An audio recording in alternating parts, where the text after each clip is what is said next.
அஸ்ஸலாமு அலைக்கும் வரஹ்மத்துல்லாஹி வபரகாத்துஹு. நாங்கள் இன்றைக்கி இந்த கொலஸ்ட்ரோலை பற்றி கொஞ்சம் பார்ப்போம். எல்லாரும் கொலஸ்ட்ரோல்னு சொல்கிறோம். இந்த கொலஸ்ட்ரோலுங்கிற சாமான் என்ன? கொலஸ்ட்ரோல் இந்த பயம் என்ன இருக்கும்? என்ன பயம் கொலஸ்ட்ரோல்ண்டா? அது கொலஸ்ட்ரோல் கட்டாயமான சாமானா, கட்டாயம் தேவையான சாமானதை பார்ப்போம். சரியா? இப்போ நம்மளுக்கு இப்போ கொலஸ்ட்ரோல் தானே எல்லாரும் பார்க்கும்.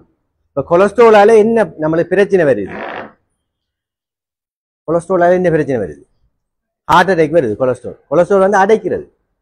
இப்போ கொலஸ்ட்ரோல்ல ரெண்டு கொலஸ்ட்ரோல் இருக்கு. நல்ல கொலஸ்ட்ரோலும் இருக்கு, கெட்ட கொலஸ்ட்ரோலும் இருக்கு. சரியானே? நல்ல கொலஸ்ட்ரோலுங்கிறது அந்த ரிப்போர்ட்ல HDL இருக்கு, நல்ல கொலஸ்ட்ரோல். கெட்ட கொலஸ்ட்ரோலுங்கிறது LDL இருக்கு. சரியானே? இப்போ சில ஆட்கள் வந்து நல்ல கொலஸ்ட்ரோலையும் கொலஸ்ட்ரோல் சொல்லி திங்குறது. நல்ல கொலஸ்ட்ரோல் தேவை. நல்ல கொலஸ்ட்ரோல் நம்மளுக்கு ஹார்ட் அட்டாக் வராமல் தடுக்கிறது, பிளாக் ஆக மாட்டா, உறைய மாட்டா. கெட்ட கொலஸ்ட்ரோல் என்ன செய்யுன்னா படியும். நம்மட குழாய்களுக்குள்ள, இரத்த குழாய்களுக்குள்ள இந்த பைப்புகளுக்குள்ளுக்கு பாசி பிடிக்கிற மாதிரி அப்படியே படிஞ்சு படிஞ்சு படிஞ்சு படிஞ்சு அப்படியே பிளாக் ஆகிடும். இப்போ 70% பிளாக்காம், 40% பிளாக்காம் சொல்லிச்சுறாங்க. இந்த டெஸ்ட் பண்ணி போட்டு சொல்றாங்க ஹார்ட் அட்டாக் வந்தா. அப்போ இந்த கெட்ட கொலஸ்ட்ரோல் தான் கூட. நல்ல கொலஸ்ட்ரோல் நம்ம எவ்வளவுக்கு கூட இருக்கோ அவ்வளவுக்கும் ஹார்ட் அட்டாக் வராது. சரிதானே? அப்போ இந்த கொலஸ்ட்ரோலுங்கிறதுல பயம் வந்து இந்த கெட்ட கொலஸ்ட்ரோலால பயம். அது ஹார்ட்ல பிளாக் வர மாதிரி இங்க மூளை அதுல பிளாக் வந்தா பாரிசவாதம் வரும். கை கால் பிளாக் ஆகுற, வேலை செய்யாம போறானே, அப்ப அதுல தலையில பிளாக் ஆகிவாரு. ரத்த குழாய் வெடிச்சும் பாரிசவாதம் பெறும். பிரஷர் கூடி நரம்பு வெடிச்சும் பாரிசவாதம் பெறும். கொலஸ்ட்ரால் கூடி ரத்த குழாய் மூளைக்கு போற குழாய் பிளாக் ஆனாலும் வரும். சில டைம்ல இந்த கழுத்துல இருந்து மூளைக்கு போற அந்த குழாயில பிளாக் இருந்தாலும் தலைக்கு போறது பிளாக் ஆகும். அதுதான் மெயினா நடக்கிறது. சரியானே? ஆகவே நாங்க கெட்ட கொலஸ்ட்ரால் எதுல இருக்கு, நல்ல கொலஸ்ட்ரால் எதுல இருக்குன்னு தெரியும் சாப்பாடு என்ன. அப்ப கெட்ட கொலஸ்ட்ராலை நாங்க குறைக்கணும், நல்ல கொலஸ்ட்ராலை கூட்டணும். இப்ப நல்ல கொலஸ்ட்ராலை கூட்டண்டா நாங்க நாளாந்தம் ஒரு அரை மணித்தியாலம் நடக்கணும், எக்ஸசைஸ் செய்யணும். நடக்கிறேன்னா நல்லா கை வீசிக்கு நடக்கணும். ஒரு ரோட்ல கை வீசிக்கு நடக்கும், ஆளு கொஞ்சம் கலண்டுட்டு போல இந்த அஞ்சலி வரும். என்ன கொழும்புல எல்லாம் கை நீட்டு நடந்தா அது நல்ல எக்ஸசைஸ் செய்யறாங்கன்னு சொல்லுவாங்க. நம்மட பக்கம் கை வீசிக்கு நடந்தோம்டா வேதம் முடிஞ்சு அது கொஞ்சம் பிரச்சனை போலன்னு சொல்லுவாங்க. ஆனா அந்த வாக் பண்ற இடத்துல நடந்தா பிரச்சனை இல்லை. இப்ப பீச்ல அந்த ஃபவுசி கிரவுண்ட்ல நடக்காங்க, இங்க ஒலிவேரியனுக்குள்ள நடக்காங்க காலையில. அது ஒரு நம்ம தனியாக நடக்கிறலையே ஒரு 10 பேர் நடந்து போகக்குள்ள பிரச்சனை வராது. அப்ப நம்ம பெண்களை பொறுத்தவரை அது ஒரு சிக்கல் உண்டு. என்ன நம்ம ரோட்ல நடக்க இயலாது, அதுக்குரிய அமைப்புகளும் குறையாது. அப்ப நாங்க எக்ஸசைஸை கூட்டணும். கொஞ்சம் வீட்டுகளுக்குள்ள சின்ன சின்ன வேலைகளை கையால செய்யற சின்ன சின்ன உடுப்புகளை வந்து நம்ம கழுவி போட்டு குளிக்கிறது முதல்ல ஒரு 2-3 சின்ன சின்ன குட்டி உடுப்புகளை கழுவுறது. பெரிய உடுப்புகளை கழுவணும், மருந்து எடுக்கணும். இடுப்பு வருத்தத்துக்கு பெட்ஷீட்டை முறுக்கினா மருந்து எடுக்கணும், டெனிம் ட்ரௌசரை கழுவினா மருந்து எடுக்கணும். அப்ப அதெல்லாம் பிரச்சனை வரும், அந்த கை உரைக்கிறது எல்லாம் இருக்கு. அப்ப அதனால நீங்க சின்ன சின்ன உடுப்புகளை டெய்லி ஒரு கழுவி போட்டு செய்யறது. அது குட்டி குட்டி வேலைகளை வந்து சின்ன சின்ன தூரங்களை நடந்து போறீங்க, விசிட் போறதுகளுக்கு கொஞ்சம் நடந்து போறது.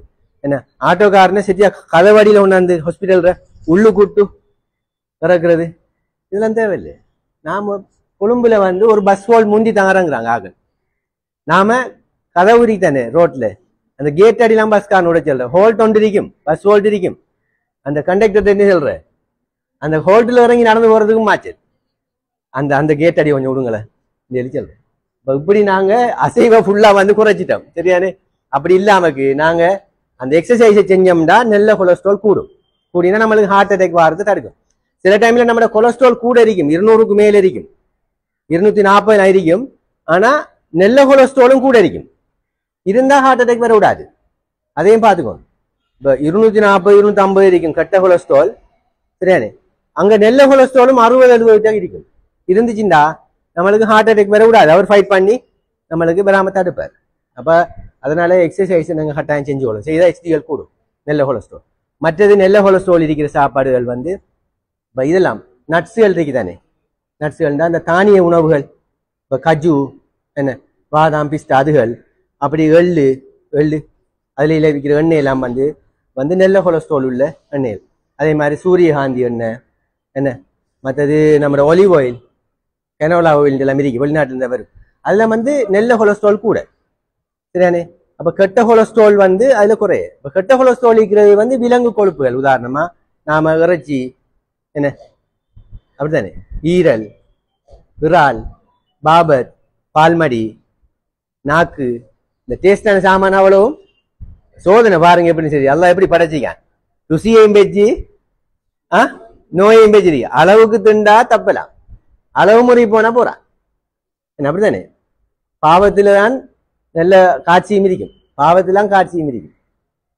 அதுல போனா இருந்தா பாவத்தை அள்ளி கட்டுறான்.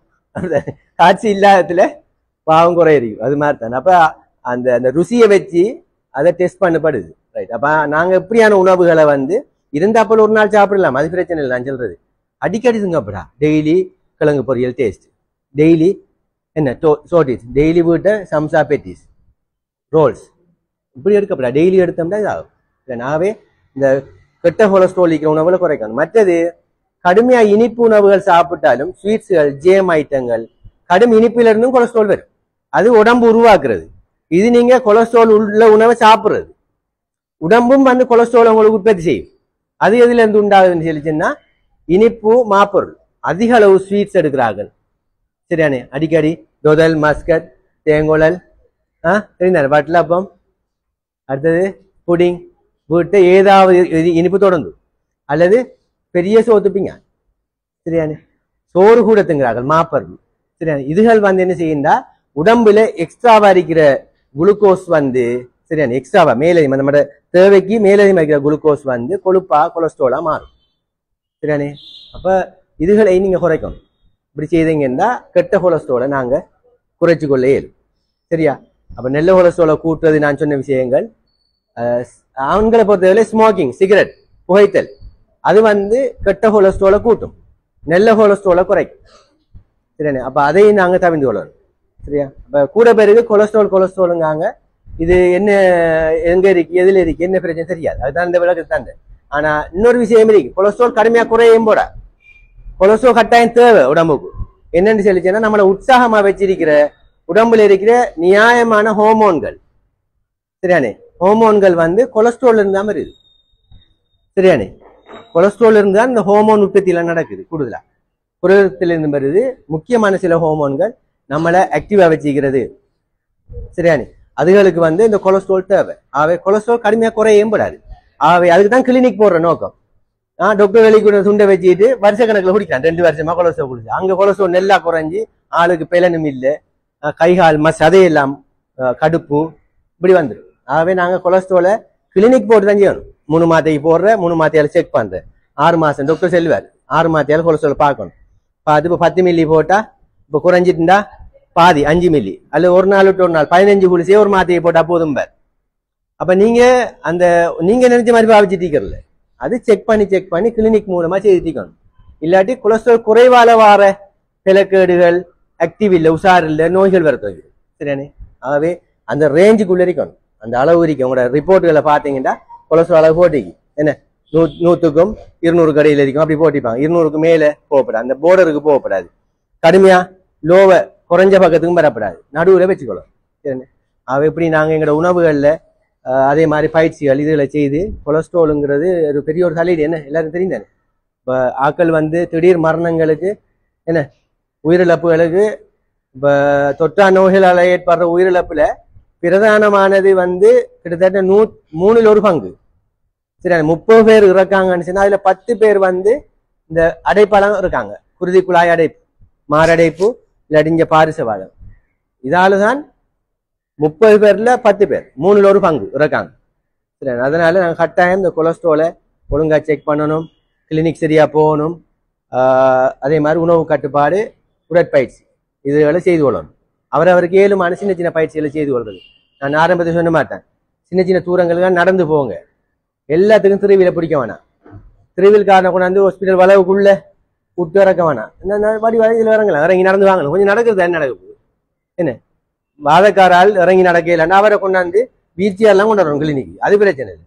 அந்த ஆளை நடக்க செல்லப்படா. நான் சொல்றேன், நம்மளுக்கு ஏழுமான ஆக்கள் மாச்சல் படாதுங்க. நடக்கத்தான் நீங்க உற்சாகம் அரிப்பீங்க. வேலை செய்யத்தான் உற்சாகம் பெறும். வேலையை குறைக்க மந்தம் தான் பெறும், சவுப்பு தான் பெறும். அப்ப அதனால நீங்க அதுகளை கொஞ்சம் நீங்க மெயின்டைன் பண்ணி நாங்க எல்லாரும் ஆரோக்கியமா வாழணும்னு கேட்டு, இந்த விஷயத்தை இன்றைக்கெல்லாம் நீங்க வீட்டை வாராக்களுக்கெல்லாம் கதைக்கணுமா? வீட்டை வாராக்களுக்கெல்லாம் இந்த விஷயத்தை கதைக்கணும். நான் மட்டும் இந்த 30 பேருக்கு சொல்லி சரி வரா, நீங்க 30 பேரும் இன்னொரு 30 பேருக்கு சொல்லணும் ஒவ்வொரு ஆளும். சரின்னா நன்மையும் கிடைக்கும், உங்களுக்கு ஆரோக்கியமாக இருக்கலாம். சரிண்ணே? அப்படி நாங்க ஒவ்வொரு ஆளுக்கும் பொறுப்பு, இது கடமையா. எந்த கடமையை நான் செஞ்சுட்டேன், உங்களுக்கு பொறுப்பை சுமத்திட்டேன். உங்களோட டியூட்டி என்னன்னா உங்களோட குடும்பத்தை ஆரோக்கியமா வச்சுக்கொள்றது. என்ன, உங்களோட பிள்ளைகளை ஆரோக்கியமா வச்சுக்கொள்றது, உங்களோட குடும்பத்தை ஆரோக்கியமா வச்சுக்கொள்றதுக்கு நீங்களும் முயற்சி செய்யணும். வீட்டை வாரார்களுக்கெல்லாம் இந்த சோட்டிஸ் வாங்க விடுங்க, விட்டு போட்டு பழங்களை வாங்கி வைங்க, ஃப்ரூட்ஸ்களை வாங்கி வைங்க. என்னத்துக்கு அவர் கோச்சிட்டு போட்டு விராட்டி இதை கொடுத்தா தான் அவர் வருவாருன்னா அவர் வருத்த. நாம பாவம் செய்யறோம், மறைமுகமா தெரிஞ்சு ஒரு ஆளை கொல்றோம். இந்த சோட்டிஸை கொடுத்து அவரை ஹார்ட் அட்டாக் வர வைக்கிற ஆள் யாரு? நீங்க. காணாததுக்கு அவர் வேணாண்டாலும் தீர்த்துற ஒன்று, வேணாண்டு விட்டாலும் தின்னுங்க. வீட்டை சுட்டது 2 தின்னுங்க. வீட்டை சுட்டா நோய் இல்லைன்னு நினைக்கிறேன். எண்ணெய் மட்டும்தான் சுத்தமா இருக்கும், எண்ணெய் தான் எல்லாம். சரியானே? அப்ப இப்படி நீங்க அந்த இப்படியான ஆரோக்கியமான உணவுகளை வீட்டுகளை கொடுத்து பழகுங்க. என்ன, கச்சாங்கூடையா வச்சு வைக்கிறேன், கச்சாங்கூடை வறுத்ததை வைக்கிறேன், அது சாப்பிடட்டுமே. பழங்களை கொடுங்க, கொய்யாக்காய் வாங்கி வைங்க, வெட்டி வைங்க கொய்யாக்காய். அப்படி எல்லாம் விலை கூட, ஒரேஞ்செல்லாம் வாங்கல. நம்மட கொய்யாப்பழம், வாழைப்பழம் இதுகளை தானே, அதுகளை ஃப்ரூட்ஸ்களை வைங்க.